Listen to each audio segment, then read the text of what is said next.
Hello everyone, welcome back to my lecture video, and today we will discuss the second chapter of class 10th Democratic Politics, Federalism. So in the previous chapter we talked about power sharing, and in the power sharing there was horizontal power sharing and vertical power sharing.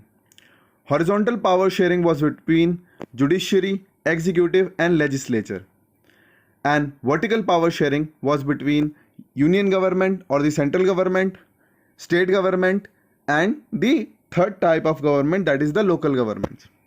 So the vertical power sharing is called federalism. In this chapter we will focus on power sharing, but it is commonly referred to as federalism, which is vertical power sharing. So what is federalism? Federalism is a system of government in which power is divided between a central authority and various constituent units of the country. So it means that in a country, if we have central government as well as state government, so powers will be divided between those two.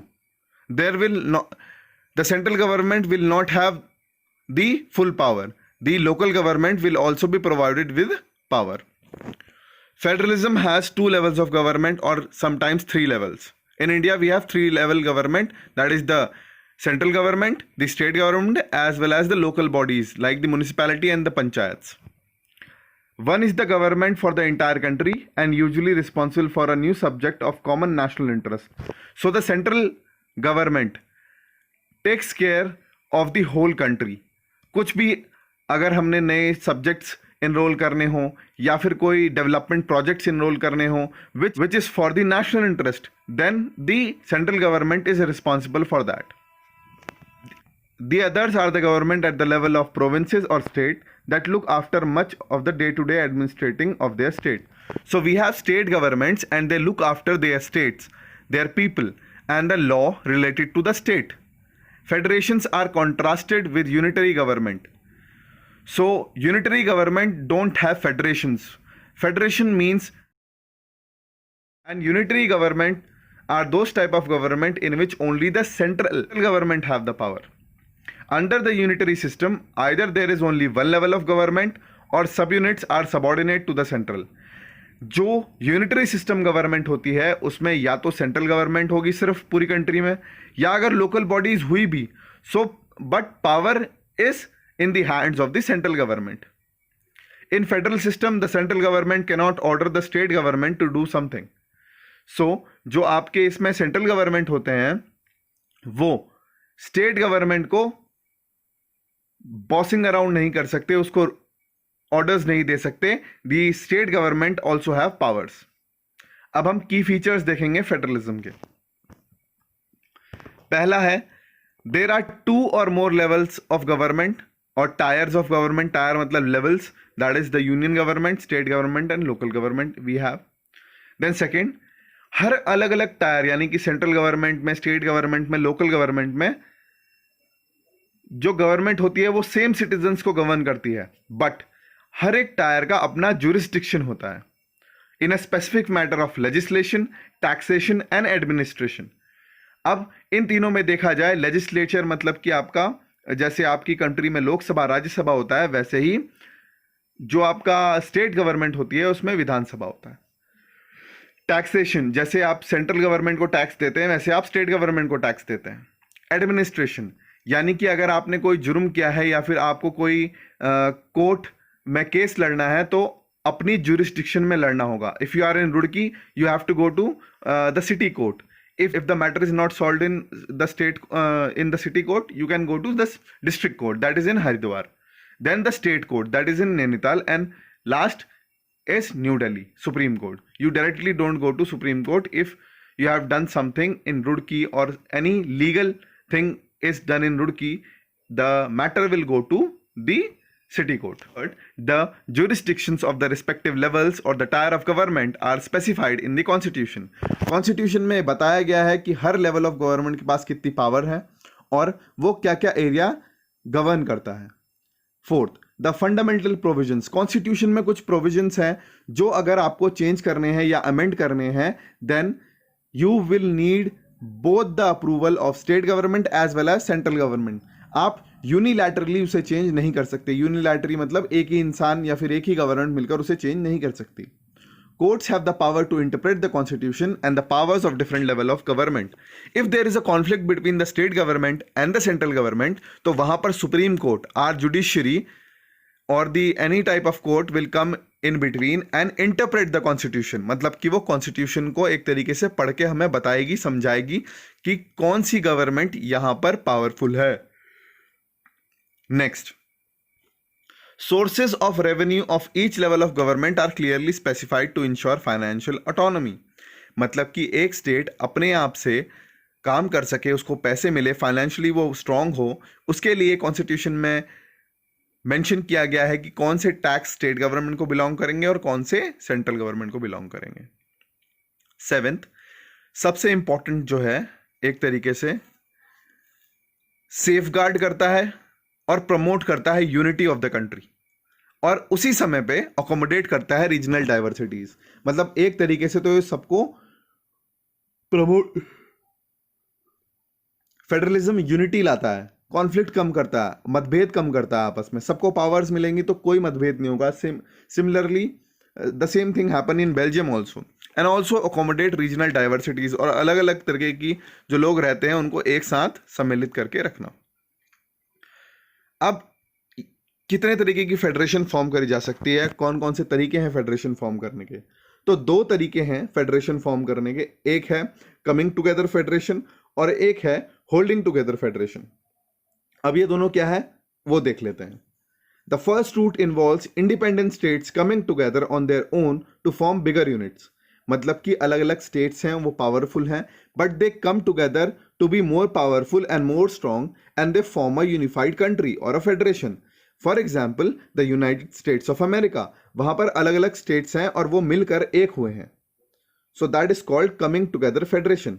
जो second है, अगर बहुत बड़ी country है और वो govern हो नहीं पा रही है ढंग से, तो उसको छोटे छोटे स्टेट्स में डिवाइड कर दिया जाता है और फिर गवर्न किया जाता है। उस टाइप ऑफ गवर्नमेंट को हम बोलते हैं holding together federations, like India, Belgium, Spain. यहां पर क्या है, बड़ी कंट्री है और छोटे छोटे स्टेट्स में डिवाइड करा हुआ है। So I hope that you have understood the key features of federalism as well as the route to make the federation. What makes India a federal country? So the constitution declared India as a union of state. तो जो हमारा constitution है, the supreme law of India, उन्होंने कहा है कि हमारा जो इंडिया है that is union of states, and there will be two tier system of government. Union government होगी जिसे सेंट्रल गवर्नमेंट भी बोलते हैं, जो यूनियन ऑफ इंडिया को रिप्रेजेंट करती है, और दूसरी होगी स्टेट गवर्नमेंट जो स्टेट्स को रिप्रेजेंट करती है। So later on the third tier of federalism was added. So later on when they realised कि जो लोकल लेवल पे है वहाँ पर भी पावर होनी चाहिए, so that the local areas can get developed, so they added panchayats and municipalities in the third tier of government, giving them jurisdiction as well as power, so they can do a development in their areas and develop the local people, and local people don't have to suffer. So the third tier of government, that is the local government like panchayats and municipalities, makes India much more stronger, because local people get developed and local areas get developed, which helps in the overall development of India. So जो constitution है उसमें 3 list हैं, इन 3 list में अलग अलग subjects हैं, and these subjects are handled by union government as well as state government. अब वो कौन कौन से हैं, let's know about them. A question was asked from this union list only in the recent CBSE board examination for class 10th। So let's start.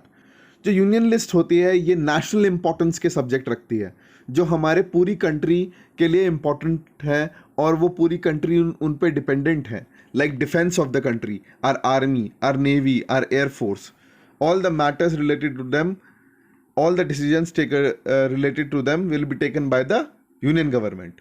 Foreign affairs, the relationship between the other countries, banking, how many banks should be there, which are the banks that will come under the state government, what will be the loan percentage that they will give, all this is regulated by the union government. Communications, like the telephone facility, internet facilities, as well as the satellite facilities are in control of the union government. Then the currency. Currency is how much money will we print and what kind of money we will print. Decision is taken care by the union government. State list जो होती है उसमें state और local importance के subjects रहते हैं, like police, trade, commerce, agriculture, irrigation.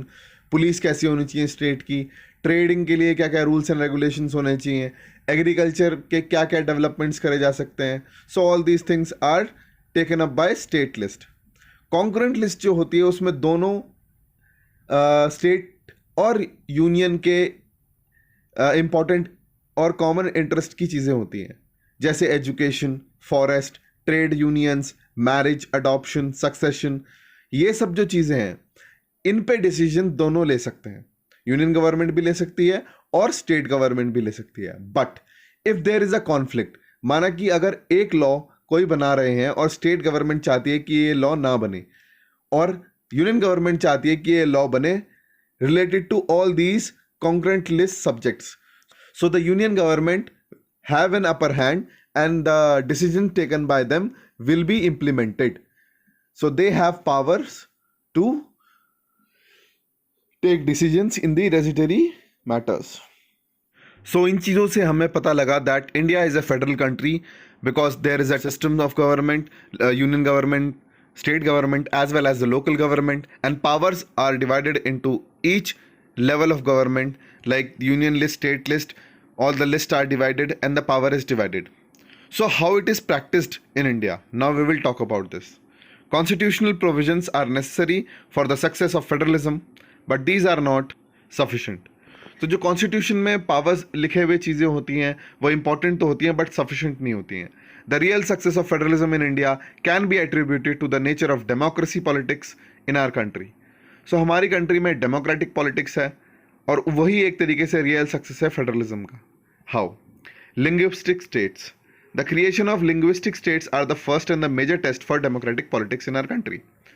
जो बहुत सारे पुराने स्टेट्स थे वो वैनिश हो गए और नए स्टेट्स बने.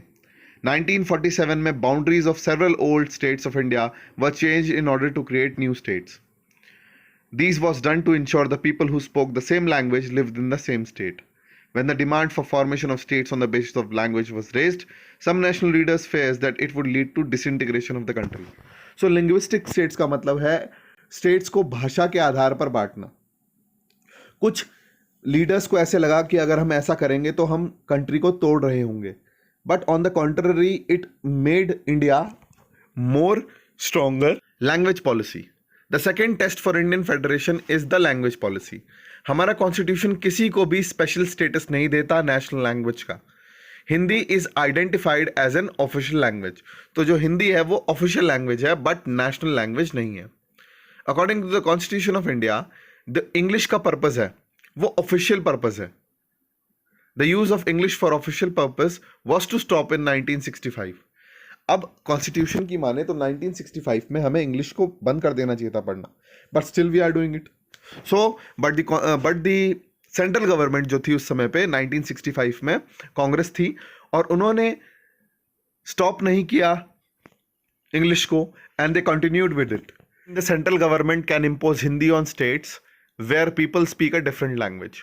अब इसका ये मतलब नहीं था कि गवर्नमेंट चाहे तो कोई भी लैंग्वेज इम्पोज कर देगी.